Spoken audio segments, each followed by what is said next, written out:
Almost 9 in 10 cars are bought through personal contract purchases. PCP contracts have penalties for exceeding mileage that can vary wildly. However, experts say this is not allowed due to a Consumer Credit Act loophole. It is called a voluntary termination, though anyone who deploys it runs the risk of black marks on their credit files. By Ruth Lythe for Money Mail, published 1829 Eastern Standard Time, the 13th of February 2018, updated 4:54 Eastern Standard Time, the 14th of February 2018. Motorists on car finance deals may be able to avoid penalties for going over the mileage limit if they cancel early.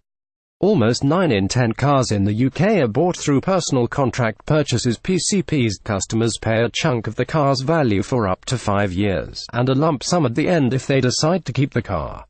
Under consumer law, they can also hand back the car early. The Consumer Credit Act 1974 states that as long as half of payments have been made and the car is handed back in good condition, there should be nothing more to pay. Most contracts state a penalty must be paid for exceeding a set mileage, often up to 40,000 for the contract, or up to 10,000 a year. Penalties can be 5p a mile. But legal experts say that finance firms are not allowed to do this. They say the Consumer Credit Act 1974 states that as long as half of payments have been made and the car is handed back in good condition, there should be nothing more to pay. This is what is called a voluntary termination, or VT. However, those who exercise the right to terminate their agreement early, therefore avoiding the mileage levy, risk black marks on their credit files. How PCP payments are structured can also restrict when drivers can use a VT to escape the finance agreement.